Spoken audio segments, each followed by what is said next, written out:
ನಮಸ್ಕಾರ. ಸುದ್ದಿ ಟಿವಿಯ ವಿಶೇಷ ಕಾರ್ಯಕ್ರಮ ಕಥಾನಾಯಕಕ್ಕೆ ಸ್ವಾಗತ. ನಾನು ಗೌರೀಶಕ್ಕೆ. ಸ್ನೇಹಿತರೆ, ಕೆಲವೊಬ್ಬರನ್ನ ನಾವು ಹೇಗೆ ಪರಿಚಯ ಮಾಡಿಕೊಡ್ಬೇಕು ಅನ್ನೋದೇ ಗೊತ್ತಾಗಲ್ಲ. ಆದರೂ ಕೂಡ ತುಂಬ ಸಿಂಪಲ್ ಆಗಿ ಹೇಳೋದಾದರೆ ಕನ್ನಡ ಚಿತ್ರರಂಗದ ಒಬ್ಬ ಅದ್ಭುತ ನಟರಲ್ಲಿ ಒಬ್ಬರು ಅವರು. ಜೊತೆಗೆ ಅವರ ಕನ್ನಡ ಪ್ರೌಢಿಮೆ ಬಗ್ಗೆ ದಂತಕಥೆಗಳಿವೆ ಅಂತ ಹೇಳ್ಬೋದು, ಅವರ ಕನ್ನಡ ವಾಂಗ್ಮಯದ ಬಗ್ಗೆ. ಅದ್ರ ಜೊತೆಗೆ ಅವರು ಕನ್ನಡ ಮತ್ತು ಭಾರತೀಯ ಪಾರಂಪರಿಕ ಜ್ಞಾನವನ್ನು ಶೋಧಿಸುವ ಕೆಲಸದಲ್ಲಿ ಕೂಡ ತೊಡಕೊಂಡಿದ್ದಾರೆ. ಇವೆಲ್ಲವೂ ತೆರೆ ಹಿಂದಿನ ಕೆಲಸಗಳು. ಆದರೆ ತೆರೆಯ ಮೇಲೆ ಒಬ್ಬ ಸಹಜ ನಟನಾಗಿ ಕನ್ನಡಿಗರ ಮನೆ ಮಾತಾಗಿರುವಂಥ ನಟ ಸುಚೇಂದ್ರ ಪ್ರಸಾದ್ ಅವರೊಂದಿಗಿನ ಮಾತುಕತೆ ಈ ಸಲದ ಕಥಾನಾಯಕ.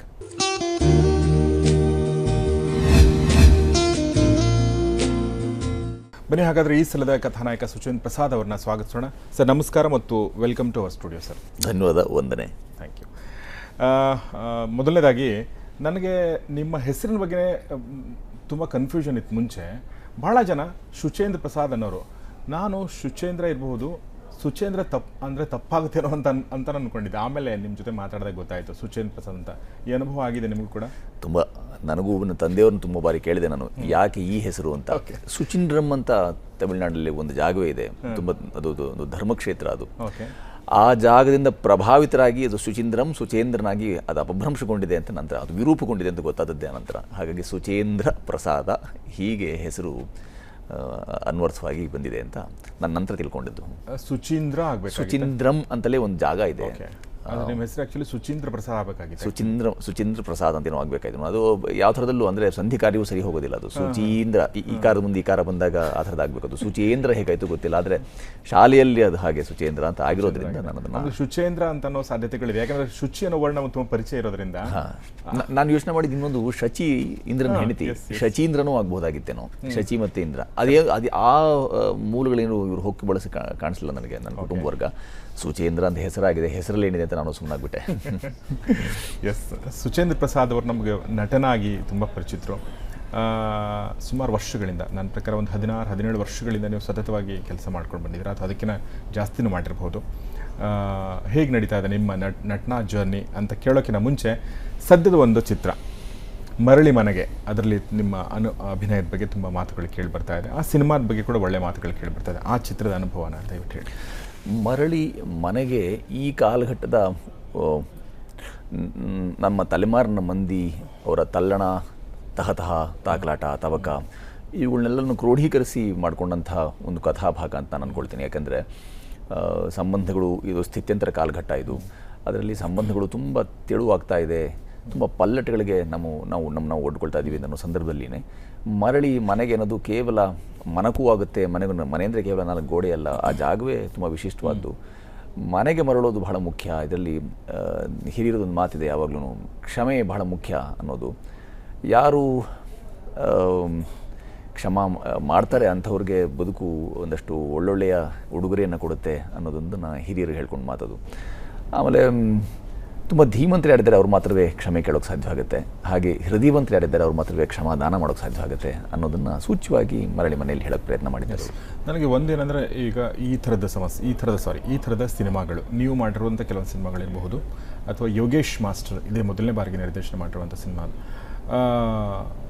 ನಾವೆಷ್ಟು ಜನರನ್ನ ರೀಚ್ ಮಾಡ್ಬೇಕು ಅಂದ್ಕೊಂಡಿರ್ತೀವೋ ಆ ಥರ ರೀಚ್ ಆಗಲ್ಲ ಅನ್ನೋದು ಯಾವಾಗಲೂ ಒಂದು ಕೊರಗಿದ್ದೇ ಇರುತ್ತೆ. ಸೊ ಯೋಗೇಶ್ ಅವ್ರ ಬಗ್ಗೆ ಅಂದರೆ ಮೊದಲನೇ ಪ್ರಯತ್ನ ಏನಾದರೂ ಹೇಳಕ್ಕೆ ಬಯಸ್ತೀರ? ಮಾಸ್ತರರು ಅವರು ಸಾಹಿತ್ಯ ಪರಿಚಾರಕರು, ಸಾಹಿತ್ಯ ಕೃಷಿಯನ್ನು ಹೆಚ್ಚು ಮಾಡಿದಂಥವ್ರು. ಆದರೆ ಸಿನಿಮಾ ವರಸೆಗಳು ಪಾಪ ಕಡಿಮೆ ಗೊತ್ತು ಅವ್ರಿಗೆ. ನಾವು ಬೇಕಾದಷ್ಟು ಸೈದ್ಧಾಂತಿಕ ತಿಕ್ಕಾಟಗಳನ್ನು ಮಾಡ್ಕೊಂಡಿದ್ದೀವಿ. ಆ ಸಿದ್ಧಾಂತಿಕಗಳು ನಿಮಗೂ ಗೊತ್ತಿರೋ ಹಾಗೆ ಮುಂದುವರಿತಲೇ ಇರ್ತವೆ.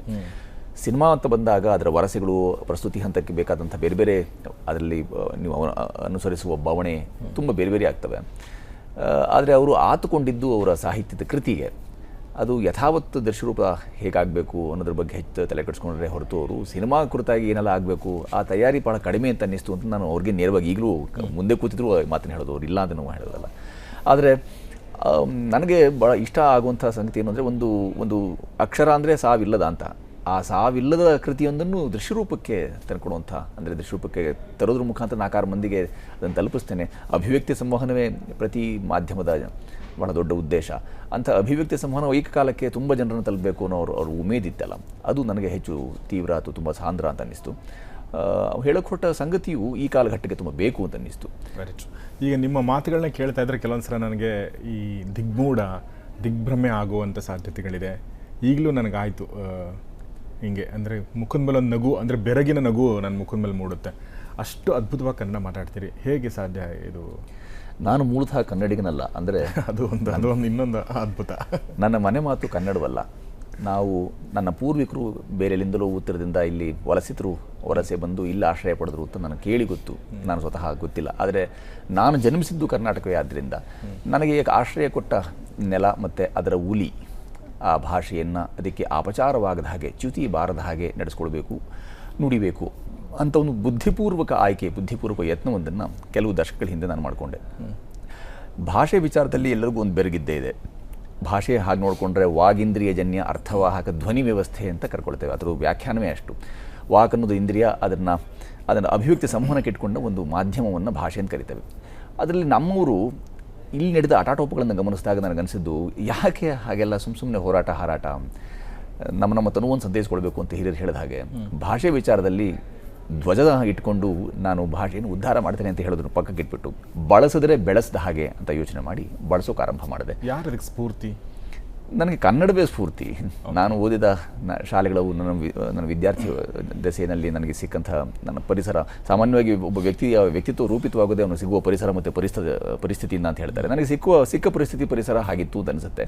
ಅದಕ್ಕೆ ತುಂಬ ಜನರು ಕಾಣ್ಕೊಳ್ತಿರಬಹುದು. ಈಗ ನನ್ನ ನೆನೆಯಲಾರೆ ಅವ್ರನ್ನ. ಆದರೆ ಒಂದಂತೂ ತುಂಬ ಸ್ಪಷ್ಟವಾದ ದಿಶೆ, ಒಂದು ದಿಕ್ಕನ್ನು ಇಟ್ಕೊಂಡೆ. ಏನು ಅಂದರೆ, ಭಾಷೆಯನ್ನು ಅಪಚಾರವಾಗದೆ, ಅದಕ್ಕೆ ಅಪಸವ್ಯಗಳಲ್ಲಿ ಇಲ್ಲದೆ ಸಭ್ಯ ರೀತಿಯಲ್ಲೇ ತುಂಬ ಸ್ಫುಟ ಮತ್ತು ಸ್ಪಷ್ಟ ರೀತಿಯಲ್ಲಿ ಯಾಕೆ ಬಳಕೆ ಆಗೋಲ್ಲ ಅನ್ನೋ ಪ್ರಶ್ನೆ ನನ್ನ ಶಾಲಾ ದಿನಗಳಲ್ಲಿ ಹೊಳೆದದ್ದು. ನಾನು ಹೆಚ್ಚು ಸಂಸ್ಕೃತ ಇತ್ಯಾದಿಗಳನ್ನು ಅಭ್ಯಾಸ ಮಾಡಿದವನಾದ್ದರಿಂದ ಭಾಷೆ ನನಗೆ ಎಷ್ಟು ಮುಖ್ಯ ಅಂತ ಗೊತ್ತಿದ್ದರಿಂದ ಪ್ರಾಯ ಈ ನೆಲದ ಹುಲಿಗೆ ಅಪಚಾರವಾಗದಿರಲಿ ಅಂತ ನಾನು ಆಯ್ಕೆ ಮಾಡಿಕೊಂಡೆ. ಬಟ್ ಇದು ಅಂದರೆ ನೀವೀಗ ಎಷ್ಟು ಚೆನ್ನಾಗಿ ಮಾತಾಡ್ತೀರಿ ಅಂದರೆ ನಾನು ಏನು ಮಾತಾಡಬೇಕು ಗೊತ್ತಾಗ್ತಾ ಇಲ್ಲ. ನೀವು ಈಗ ಇದು ನೋಡಿ, ಎಂಥ ತಮಾಷೆ ಅಂತ ಅನ್ಬಹುದು ಅಥವಾ ವಿಷಾದ ಅಂತ ಅನ್ಬೋದು. ನಾವು ಈ ಥರದೊಂದು ಕಾಂಪಿಟೇಷನ್ ಮಾಡ್ತೀವಿ ಕನ್ನಡ ಮಾತಾಡೋದು ಮಾತ್ರ. ಅದು November 1 ರೇಡಿಯೋ ಚಾನಲ್ಗಳೆಲ್ಲ ಮಾಡ್ತಾರೆ.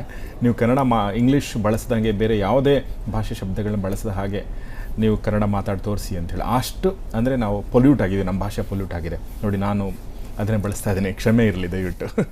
ಬಟ್ ನಿಮಗೆ ಈ ಥರ ನೀವು ಶುರು ಮಾಡಿದಾಗ ನಿಮಗೆ ಲೇವಡಿ ಮಾಡಿದವರು, ಅಪಹಾಸ್ಯ ಮಾಡಿದವರು ಇದ್ದಾರಾ? ಹೆಚ್ಚು. ಭಾಷಾ ಲೇವಡಿ ಮಾಡ್ತಲೇ ದೊಡ್ಡವರಾದವ್ರ ಸಂಖ್ಯೆ ಹೆಚ್ಚಿದೆ ನಮ್ಮ ನೆಲದಲ್ಲಿ. ಅಂದರೆ ಭಾಷೆಯನ್ನು ಇಟ್ಟುಕೊಂಡೇ ದೊಡ್ಡವರಾಗೋಕೆ ಹೊರಟವರು ಅಥವಾ ತಮ್ಮ ಉದರಂಭರಣವನ್ನು ಪೂರೈಸಿಕೊಳ್ತಿರುವಂಥವರು ಹೆಚ್ಚು ಜನ ಇದ್ದಾರೆ. ದೊಡ್ಡ ಪಟ್ಟಿಯೇ ಇದೆ. ಅಂದರೆ ಈ ರಾಜ್ಯದ ಆಡಳಿತ ಚುಕ್ಕಾಣಿ ಹಿಡಿದಂಥವರೂ ಸಹ ಅವರು ಭಾಷೆ ಬಗ್ಗೆ ಇಟ್ಟುಕೊಂಡ ದುರಭಿಮಾನವೂ ಅಲ್ಲ, ಅದು ನಿರಭಿಮಾನ ಇದೆಯಲ್ಲ, ಅದೆಲ್ಲವೂ ನನ್ನ ತೀವ್ರವಾಗಿ ಕಂಗೆಡಿಸಿದ್ದಿದೆ ಮತ್ತು ಕಂಗೆಡಿಸಲೂ ಇದೆ. ಯಾವಾಗಲಾದ್ರೂ ಪಾತ್ರ ಕೊಡಬೇಕಾದಾಗ್ಲೂ ಅವರು ಕನ್ನಡ ಮಾತಾಡ್ತಾರೆ, ಕರ್ಕೊಂಬನ್ನಿ ಅವ್ರನ್ನ ಅಂತ ಹೇಳಿದ್ದು, ಮತ್ತು ಅದೆಲ್ಲವೂ ಭಾಷಾ ಲೇವಡಿ ಅಂತಲೇ ಭಾವಿಸ್ತೇನೆ ನಾನು.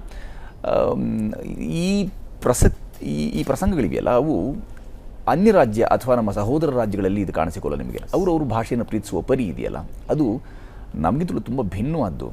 ಒಬ್ಬ ಭಿಕ್ಷುಕನು ಸಹ ತನ್ನ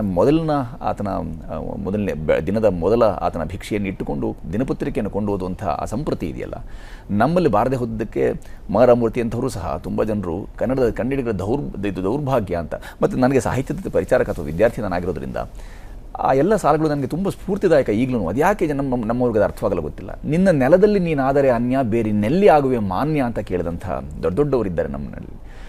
ಕಳೆದ 30-40 ವರ್ಷಗಳಿಂದ ನಾವು ಇದು ನಗರ ಕೇಂದ್ರಿತ ಅಂತ ಈಗ ಅಂದ್ಕೊಂಡ್ರು ಸಹ ಈಗೊಂದಷ್ಟು ಇನ್ನೂ ಕನ್ನಡ ಜೀವಂತವಿದೆ ನಮ್ಮ ಹಳ್ಳಿಗಾಡುಗಳಲ್ಲಿ ಅಂತ ಅದನ್ನು ಸಮಾಧಾನದ ಅಂಶ ಬಿಟ್ಟರೆ, ಅಲ್ಲಿ ಹಳ್ಳಿಗಳಿಂದ ಬರುವಂಥ ಇಲ್ಲಿ ನಗರ ವಾಸಿಗಳೇನಿದ್ದಾರೆ, ಈಗಲೇ ಉಳಿದೋಗ್ಬಿಡುವಂಥ ಜನ ಇದ್ದಾರೆ, ಅವರೂ ಸಹ ಭಾಷೆ ಕುರಿತಾಗಿ ವಿಶೇಷವಾದ ಕಾಳಜಿಯನ್ನು ವಹಿಸೋದಿಲ್ಲ.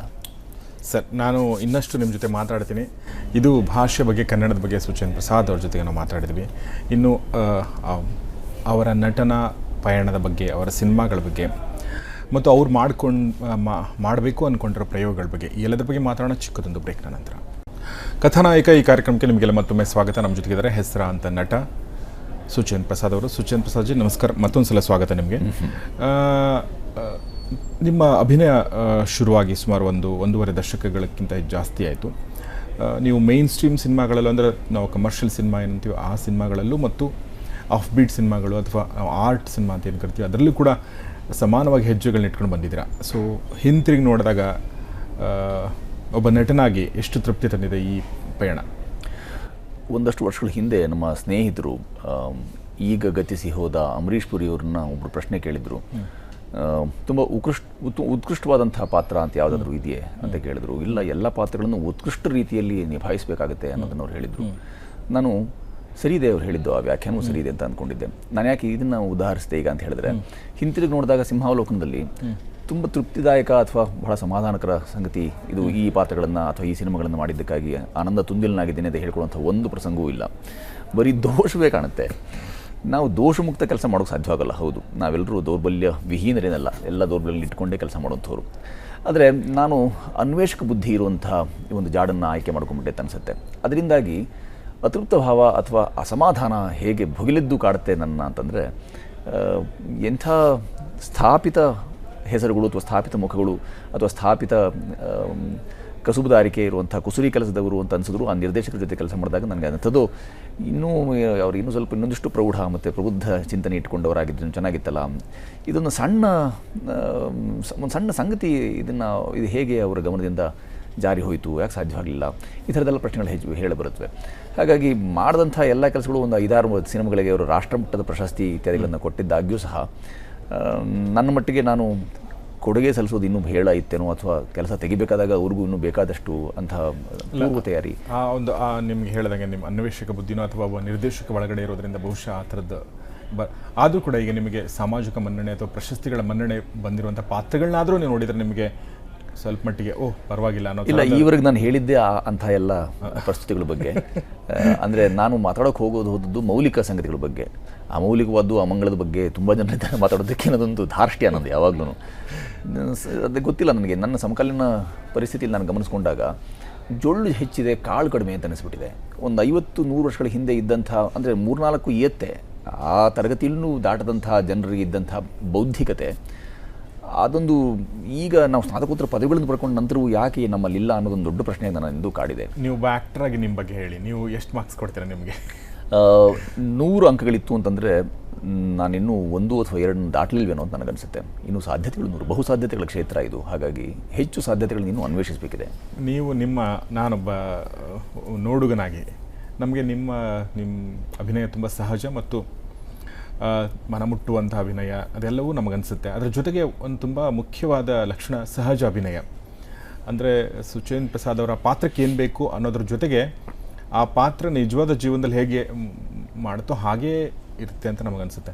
ಕೆಲವೊಂದು ಸಲ ಅದು ಅಭಿನಯನೇ ಅಲ್ಲ ಅನ್ನುವಂಥ ಸಾಧ್ಯತೆಗಳು ಕೂಡ ಇದೆ. ಹಾಗೇನಾದರೂ ಆಗಿದೆಯಾ? ನಾನು ಅನುಮೋದಿಸ್ತೀನಿ. ಆ ಹೇಳಿಕೆ ಹೆಚ್ಚು ಸೂಕ್ತ. ಯಾಕಂದರೆ ಇದು ಅಭಿನಯವಲ್ಲ. ಇದು ಯಾರು ಅಭಿನಯಿಸ್ತಾರೆ ಅದು ಅಸಹಜವೇ, ಅಸ್ವಾಭಾವಿಕವೇ ಆಗಿಬಿಡುತ್ತೆ. ಹಾಗಾಗಿ ನಾನು ಅಭಿನಯಿಸದೆ ಆ ಪಾತ್ರದ ಒಳಹೊರಗುಗಳನ್ನು ವರ್ತಕನಾಗಿ ಪ್ರಸ್ತುತಪಡಿಸೋದು ಹೇಗೆ ಅನ್ನೋದ್ರ ಬಗ್ಗೆ ಹೆಚ್ಚು ಚಿಂತನೆ ನಡೆಸಿರ್ತೇನೆ. ಯಾವುದೇ ಪಾತ್ರವನ್ನು ಆವಾಹಿಸ್ಕೊಳ್ಳೋಕೆ ಮುಂಚೆ ಇದು ಅಭಿನಯದ ಚೌಕಟ್ಟಿಗೆ ಒಳಪಟ್ಟರೆ ಪ್ರಾಯ ಅದಕ್ಕೊಂದು ದೊಡ್ಡ ನಷ್ಟವೇ ಆದೀತು. ಹಾಗಾಗಿ ಅದು ಸಹಜಾಭಿನಯ ಅಂತ ತಾವು ಹೇಳ್ತಿದ್ದೀರಿ ಅಂದರೆ ಅದು ಯಾರು ವೀಕ್ಷಕ ವರ್ಗವಿದೆ ಅವರ ತೀರ್ಪು ಅಂತಿಮವಾದ್ದರಿಂದ ಅವ್ರನ್ನ ತಲೆಬಾಗಲೇಬೇಕು. ನನಗೆ ಇಷ್ಟವಾಗಿದೆ ಅಂತ ಹೇಳಿದ್ರೆ ಇಷ್ಟವಾಗುತ್ತೆ. ಆದರೆ ನಾನು ಅದಕ್ಕೆ ಒಂದು ಹೆಜ್ಜೆ ಮುಂದೆ ಹೋಗಿ ಹೇಳುವಂಥದ್ದು, ಇನ್ನೊಂದಿಷ್ಟು ನೇರ್ಪುಗೊಳ್ಳಬೇಕು. ನೀವು ಯಾವುದು ರಸಗ್ರಹಣಕ್ಕೆ ರಸಪರಿಚಯ ಇರಬೇಕು, ಯಾವುದು ಸರಿ ಯಾವುದು ತಪ್ಪು ಅಂತ ಹೇಳುವಂಥ ಒಂದು ದೊಡ್ಡ ಜನವರ್ಗ ಸೃಷ್ಟಿ ಆಗಬೇಕಿತ್ತು ನಮ್ಮ 100 ವರ್ಷಗಳ ಸಿನಿಮಾ ಇತಿಹಾಸದಲ್ಲಿ ಅಂತ ಅಂದ್ಕೊಂಡವ್ನು ನಾನು. 100 ವರ್ಷಗಳ ಸಿನಿಮಾ ಇತಿಹಾಸದಲ್ಲಿ ತುಂಬ ಘನವಾದೇನೋ ಸಾಧನೆ ಆಗಿದೆ ನನಗೆ ಯಾವತ್ತೂ ಅನಿಸಿಲ್ಲ. ಆಗಬೇಕಾಗಿತ್ತು. ಈ ಮಾಧ್ಯಮ ತುಂಬ ಏಕಕಾಲಕ್ಕೆ ದುಷ್ಪರಿಣಾಮವನ್ನು ಮತ್ತು ಸತ್ಪರಿಣಾಮವನ್ನು ಬೀರಬಲ್ಲುವಂಥದ್ದು, ದುಷ್ಪರಿಣಾಮವನ್ನೇ ಹೆಚ್ಚು ಬೀರಿದೆ. ಏಕಕಾಲಕ್ಕೆ ಕೋಟ್ಯಾಂತರ ಜನರನ್ನು ತಲುಪಬಲ್ಲಂಥದ್ದು. ಹಾಂ, ಅದೇ ಸತ್ಪರಿಣಾಮವನ್ನು ಭಾಳ ಕಡಿಮೆ ಬೀರಿದೆ ಅಂತ ನನ್ನ ಆಲೋಚನೆ. ಅದು ಅಂದರೆ ನನ್ನ ವಿವೇಚನೆಗೆ ನಾನು ನೋಡಿದಾಗೆಲ್ಲನೂ ಅನಿಸೋದು. ನೀವು ಆ್ಯಕ್ಟ್ ಆಗ್ಬೇಕಂತ ಅಂದ್ಕೊಂಡದ್ದು ಯಾವಾಗ ಮತ್ತು ಯಾಕೆ? ಇಲ್ಲ, ನನಗೆ ನಟಿಸಬೇಕು ಅಥವಾ ನಟನಾಗಿ ಹೊರಹೊಮ್ಮಬೇಕು ಅಂತ ಅಂದ್ಕೊಂಡಿದ್ದಿಲ್ಲ. ಆದರೆ ಶಾಸ್ತ್ರೀಯವಾಗಿ ನಟನೆಯನ್ನು ಕಲ್ತವನು ನಾನು ರಾಷ್ಟ್ರೀಯ ನಾಟಕ ಶಾಲೆಯಲ್ಲಿ ಒಬ್ಬ ಉದ್ಬೋಧಕನಾಗಿಯೂ ಕೆಲಸ ಮಾಡಿದವನು. ಅಲ್ಲಿ ಹೋಗಿ ಅಲ್ಲೇನು ವಿಶೇಷವಾದ ಘಟಿಸ್ತಿಲ್ಲ ಅಥವಾ ಇದರಿಂದ ಹೆಚ್ಚು ಲಾಭವೇ ಇಲ್ಲ ಅಂತ ತೀರ್ಮಾನಿಸಿ ಕೊನೆಗೆ ಬೆಂಗಳೂರಿನ ರಾಷ್ಟ್ರೀಯ ನಾಟಕ ಶಾಲೆಗೆ ಮರಳಿ ಬಂದು ನನ್ನೆಲ್ಲ ರಂಗಮಿತ್ರರ ಜೊತೆಗೆ ಅವ್ರ ಜೊತೆ ಕೈ ಜೋಡಿಸಿ ನಾನು ಕೊನೆಗೆ ಒಬ್ಬ ಉದ್ಬೋಧಕನಾಗಿ ಅಂದರೆ ನಟನೆಯನ್ನು ಕಲಿಸೋಕೆ ಆರಂಭ ಮಾಡಿದಂಥವ್ನು. ಹಾಗೆ ಅಂತರ್ಗತ ಮಾಡ್ಕೊಂಡಿದ್ದು ಹೆಚ್ಚು ನಾನು ನನಗೆ. ಅಲ್ಲ, ಬಟ್ ಯಾಕೆ ನೀವು ಹೋದ್ರಿ? ನೀವು NSDಗೆ ಹೋಗಿದ್ದು ಯಾಕೆ? ರಂಗದ ಮಟ್ಟಗಳನ್ನು ಅಂದರೆ ರಂಗ ನಮ್ಮ ನೆಲದ್ದು ರಂಗಭೂಮಿ 5,000 ವರ್ಷಗಳ ಇತಿಹಾಸ ಇರುವಂಥ ನಮ್ಮ ನೆಲದ್ದು, ಅದು ಅದರ ಬೇರೆ ಬೇರೆ ಪರಿಭಾಷೆಗಳನ್ನು, ವ್ಯಾಖ್ಯಾನಗಳನ್ನು ಮತ್ತು ನಿಜವಾಗಿಯೂ ನಟನೆ ಕಲಿಯೋಕೆ ಅಂತ ಹೋದದ್ದಲ್ಲ. ಅದು ರಂಗ ವರಸೆಗಳೇನಿವೆ, ರಂಗಭೂಮಿಯ ನಿಜ. ಈಗ ಒಂದು ಪ್ರಶ್ನೆ, ಇನ್ನೊಂದು, ನಿಮ್ಮ ತಂದೆ ತಾಯಿಗಳು ನನ್ನ ಪ್ರಕಾರ ಸಿನಿಮಾ ಅಥವಾ ರಂಗಭೂಮಿಗೆ ಸಂಬಂಧಪಟ್ಟರು ಇಲ್ಲದೆ ಇರಬಹುದು ಅಲ್ವಾ? ಸೊ ನೀವು ನಿಮ್ಮ 20ನೇ ವಯಸ್ಸಿನಲ್ಲೋ ಅಥವಾ 22ನೇ ವಯಸ್ಸಲ್ಲೋ ಹಿಂಗೆ ಹೋಗ್ತೀನಿ ಅಂತಂದಾಗ ಯಾವ ಥರ ರಿಯಾಕ್ಷನ್ ಇತ್ತು ಅವ್ರದ್ದು? ಅದು ದೊಡ್ಡ ಮತ್ತೊಂದು ಇನ್ನರ್ಧ ತಾಸಕ್ಕೆ ಬೇಕಾಗುವಂಥ ಸರಕು ಅದು. ಇಲ್ಲ ಆ ಥರ ಹಿಡ್ತಾ ಬಿಡ್ತಿರಲಿಲ್ಲ ಮನೆಯಲ್ಲಿ. ಮುಕ್ತ ವಾತಾವರಣ ಇತ್ತು ಚಿಂತನೆಗೆ. ನಾನು ಅವ್ರು ಯಾರನ್ನಾದ್ರು ಕೇಳಿ ಏನಾದ್ರು ಮಾಡಬೇಕಂತ ಪರಿಸ್ಥಿತಿ ಇರಲಿಲ್ಲ. ನಾನು ಸ್ವಯಂ ತೀರ್ಮಾನಗಳನ್ನು ಸ್ವಪ್ರೇರಣೆಯಿಂದ ತಗೊಳ್ಳುವಂಥ ಪರಿಸ್ಥಿತಿ ಇತ್ತು. ಹಾಗಾಗಿ ಆದರೂ ಮಗ ಹಾಳಾಗ್ಬಿಡ್ತೇನೆ ಅನ್ನೋದೇನಾದರೂ ಇತ್ತಾ? ಎಂದಿಗೂ ಇಲ್ಲ. ಮಗನ ಬಗ್ಗೆ ಅಥವಾ ನಂಬಿಕೆ ಇತ್ತು ಅವ್ರಿಗೆ? ಅಂದರೆ ನೀವು ಬಹುಶಃ ಆ ವಯಸ್ಸಿಗಿನ ಮುಂಚೆನೇ ನೀವು ನಿಮ್ಮ ಪ್ರತಿಭೆ ಅನಾವರಣ ಆಗಿತ್ತು ಸ್ವಲ್ಪ ಮಟ್ಟಿಗೆ, ಅವ್ರಿಗೆಲ್ಲೋ ನಿಮ್ಮ ಕಡೆ ನಿಮ್ಮ ಮೇಲೆ ನಂಬಿಕೆ ಬಂದಿತ್ತು ಅಂತ? ಪೂರ್ಣ ಭರವಸೆ ಇತ್ತು. ಈತ ಏನೋ ಮಾಡಬಲ್ಲ, ಮಾಡಬಹುದೇನೋ ಅನ್ನೋ ಒಂದು ಭರವಸೆ ಇತ್ತು. ಕುತೂಹಲದ ತುಂಬ ಬೆಳಗಿನಿಂದ ನೋಡ್ತಾ ಇದ್ರು ಅವರು, ಏನೋ ಮಾಡ್ತಾನೆ ಇವತ್ತ ಅಂತ. ರಂಗಭೂಮಿಗೆ ನಾನು ಹತ್ಕೊಂಡಾಗಲೂ ಸಹ ಅವರು ನನಗೆ ಪೂರ್ಣ ಬೆಂಬಲವನ್ನೇ ಕೊಟ್ಟರು ಹೊರತು ಇದು ಕೂಡ್ದು, ಇದು ನಿನ್ನ ಉದರಂಭರಣಕ್ಕೆ ಅಥವಾ ನಿನ್ನ ಊಟಕ್ಕಿದಲ್ಲ ಅಂತ ಎಂದೂ ಹೇಳಲಿಲ್ಲ ಅವರು. ಆ ಥರದ ಪ್ರೋತ್ಸಾಹವೇ ಪ್ರಾಯ ನಾನು ಇಲ್ಲಿವರೆಗೂ ಬೆಳೆತಂತೆ ಅನ್ನೋದು ನನಗೆ ಭಾವಿಸ್ಕೊಳ್ತೀನಿ. ನಿಮ್ಮ ಸಿನಿಮಾಗಳ ಬಗ್ಗೆ ಹೇಳಿ, ನಿಮ್ಮ ಸಿನಿಮಾ ಅನುಭವ ಬಹಳ ವರ್ಷಗಳ ಹಿಂದೆ, ಅಂದರೆ 90-80ರ ದಶಕದಲ್ಲಿ ಇದರ ಆರಂಭ ಮಾಡಿದಾಗ, ಈ ಪ್ರಯಾಣ ಕಲಾ ಪ್ರಯಾಣ ಅಂತ ಆರಂಭ ಆದಾಗ, ಗೊತ್ತಿಲ್ಲದೆ ಇಲ್ಲಿಗೆ ಅಂದರೆ ಕಳಕೊಂಡು ಹಳಹಳಿಸಿ ತಿಳಿಯಾದೆ ತಿರುಗೇವ ಅಂತ ನಮ್ಮ ಕವಿವಾಣಿ ಇದ್ದ ಹಾಗೆ, ಮತಿಗೆಟ್ಟು ಮರುಳಾ ದೇವಣ್ಣ ಅಂತ ನಮ್ಮ ಕವಿವಾಣಿ ಇದೆ. ಅದು ಆ ಥರ ಮತಿಗೆಟ್ಟು ಮರುಳಾಗಿ ಇಲ್ಲೆಲ್ಲೂ ರಂಗದಿಂದ ಇಲ್ಲಿಗೆ ಒಂದು ಧುಮುಕು ಆಯಿತು. ಚಿಮ್ಮು ಹೊಲಗೆ ಅಂತ ಯಾವತ್ತೂ ಇರಲಿಲ್ಲ. ನಾವು ಈಗಲೂ ಆ ಥರದ ರಂಗಕರ್ಮವನ್ನೇ ಕೆಲಸ ಮಾಡ್ಕೊಂಡು ಅದಕ್ಕೆ ಹೆಚ್ಚು ಪ್ರಶಸ್ತಿ ಕೊಟ್ಕೊಂಡು ಬದುಕ್ತಾ ಹೋಗ್ತೀವಿ. ಆದರೆ 80 ಅಥವಾ 90ರ ದಶಕದಲ್ಲಿ ಆದಂಥ ಈ ಕಲಾ ಪ್ರಯಾಣದಲ್ಲಿ ಹಲವು ಬೇಕು, ಅಂದರೆ ಇದು ಒಳಿತು ಅಂತ ಅನ್ನೋ ಕೆಲಸಗಳನ್ನ, ತ್ರಿಭಾಷೆಯ ನಾಟಕೋತ್ಸವಗಳನ್ನು ಆಯೋಜನೆ ಮಾಡುವಂಥದ್ದು, ಅವುಗಳೆಲ್ಲ ಅದರ ಸಾರ ಸಂಗ್ರಹವೇ ಪ್ರಾಯ ಒಂದಷ್ಟು ಜನರು ಗಮನ ಸೆಳೆದ ಕೊನೆಗೆ ಸದ್ಯು, ಕಾರ್ನಾಡರು ಅಂಥವರೆಲ್ಲರೂ ಅವ್ರ ಜೊತೆಗೆ ಕಾರಂತರ ಜೊತೆಗೂ ಒಟ್ಟೊಟ್ಟಿಗೆ ಕೆಲಸ ಮಾಡಿದ್ವಿ, ಹೇರಳು ಕೆಲಸ ಮಾಡಿದ್ವಿ. ಹೂವಯ್ಯ ಪಾತ್ರದ ಬಗ್ಗೆ ಏನಾದರೂ ಹೇಳಿ ಬಯಸ್ತೀರಾ? ಕಾರ್ನಾಡರ ಕ್ಷಮೆಯಾಚಿಸ್ತಾ ಹೇಳುವಂಥದ್ದೇನು ಅಂದರೆ, ಗೆಳೆಯ ಚೈತನ್ಯ ಅದರ ಇದನ್ನು ಇಟ್ಕೊಂಡಿದ್ದ, ಅದರ ಸೂತ್ರಗಳನ್ನೆಲ್ಲ ಇಟ್ಕೊಂಡಿದ್ದ.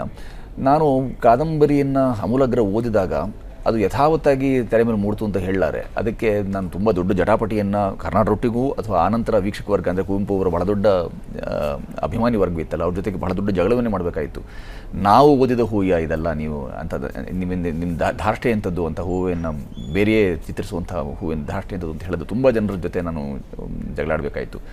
ಆದರೆ ನಾನು ತಂಡವಾಗಿ ಕಾರ್ನಾಡರ ಪರವಾಗಿ ವಹಿಸಬೇಕಾಗಿತ್ತು. ಯಾಕೆಂದರೆ ನಾವೆಲ್ಲ ಒಂದು ತಂಡವಾಗಿ ಕೆಲಸ ಮಾಡಿದ್ದೇವೆ. ಕಾರ್ನಾಡರ ಚಿಂತನೆ ಹೀಗಿದೆ. ಆಮೇಲೆ ಈ ದೇಶದ ನಾಗರಿಕರಾಗಿ ಅವ್ರಿಗೂ ಅವ್ರದ್ದೇ ಆದಂಥ ಅಭಿವ್ಯಕ್ತಿ ಸ್ವಾತಂತ್ರ್ಯವಿದೆ. ಅವರ ಸ್ವಾತಂತ್ರ್ಯಕ್ಕೆ ನಾವು ಧಕ್ಕೆ ಬರಬಾರ್ದು. ಅವರ ಚಿಂತನೆ ಸಾಮಾನ್ಯವಾಗಿ ಗೊತ್ತಿರೋ ಹಾಗೆ ಸಿನಿಮಾ ಅಂತಂದರೆ ಅವ್ರ ನಿರ್ದೇಶಕನ ದೃಷ್ಟಿಕೋನದಿಂದ ಆ ಮೂಸೆಯಿಂದ ಹೊರಹೊಂಬರುವಂಥದ್ದು. ಹಾಗೆ ಕಾರ್ನಾಡರನ್ನು ನಾವು ಸಮರ್ಥಿಸ್ಕೊಂಡದ್ದು ಬಿಟ್ಟರೆ, ಕಾರ್ನಾಡರ ಜೊತೆಗೂ ಕೂತು ಬಹಳ ಹೊತ್ತು ಇದು ಸರಿ ಸಮಾಧಾನ ಏನಿದೆ, ಅದು ಚಿತ್ರದ ಆದ ರೀತಿ ಇದೆಯಲ್ಲ. ಹೂವಿನ ಪಾತ್ರದ ಬಗ್ಗೆ ಅಸಮಾಧಾನ ಇದೆಯಾ ನಿಮಗೆ? ಹೂವಯ್ಯ ಕಾದಂಬರಿ ಹೂವಯ್ಯ ಅಲ್ವೇ ಅಲ್ಲ ಸಿನಿಮಾ ಹೂವಯ್ಯ. ಹಾಗಾಗಿ ಅದೊಂದು ದೊಡ್ಡ ಅಂತರ ಇದೆಯಲ್ಲ ಅಂತ ನಾವು ಯಾವಾಗಲೂ ಕೇಳಿದ್ವಿ. ಇಲ್ಲ, ಇದು ನಾನು ಕಂಡುಕೊಂಡ ಹೂವಯ್ಯ ಅಂತ ಅವ್ರು ಹೇಳಿದ್ರು. ಅಂದರೆ ನಾನು ಹೂವಿನಗಿಂತ ಹೆಚ್ಚು ನಾನು ಸುಬ್ಬಮ್ಮ ಹೆಗ್ಗಡತಿ ಬಗ್ಗೆ ನಾನು ಹೆಚ್ಚು ಮಾಡೋಕೆ ಹೊರಟೆ ಅಂತ ಹೇಳಿ ಅದೊಂದು ವ್ಯಾಖ್ಯಾನವಿತ್ತು ಅವ್ರದ್ದು. ಒಪ್ಕೊಳ್ಬೇಕಾಯ್ತು ನಾನು ಬಲವಂತವಾಗಿ. ಓಕೆ, ಸೊ ಸುಚೇಂದ್ರ ಪ್ರಸಾದ್ ಅವ್ರ ಜೊತೆಗೆ ಇನ್ನಷ್ಟು ಮಾತಾಡೋಣ ಅವರ ನಿರ್ದೇಶನದ ಸಿನಿಮಾಗಳ ಬಗ್ಗೆ ಮತ್ತು ಅವರು ಮಾಡಬೇಕು ಅಂದ್ಕೊಂಡಿರುವಂಥ ಕೆಲವೊಂದು ಸಂಶೋಧನಾ ಕಾರ್ಯಗಳಿರ್ಬೋದು ಅಥವಾ ಅವರ ಮುಂದಿನ ಯೋಜನೆಗಳ ಬಗ್ಗೆ. ಚಿಕ್ಕದೊಂದು ಬ್ರೇಕ್ ನಂತರ ಕಥಾನಾಯಕ ಈ ಕಾರ್ಯಕ್ರಮಕ್ಕೆ ನಿಮಗೆಲ್ಲ ಮತ್ತೊಮ್ಮೆ ಸ್ವಾಗತ. ನಮ್ಮ ಜೊತೆಗಿದ್ದಾರೆ ನಟ ನಿರ್ದೇಶಕ ಸುಚೇಂದ್ರ ಪ್ರಸಾದ್ ಅವರು. ಸರ್, ನಿಮ್ಮ ಸಿನಿಮಾ ಬಗ್ಗೆ ನಾವು ಮಾತಾಡಿದ್ವಿ ಅಂತ ಅನ್ಕೋತೀನಿ.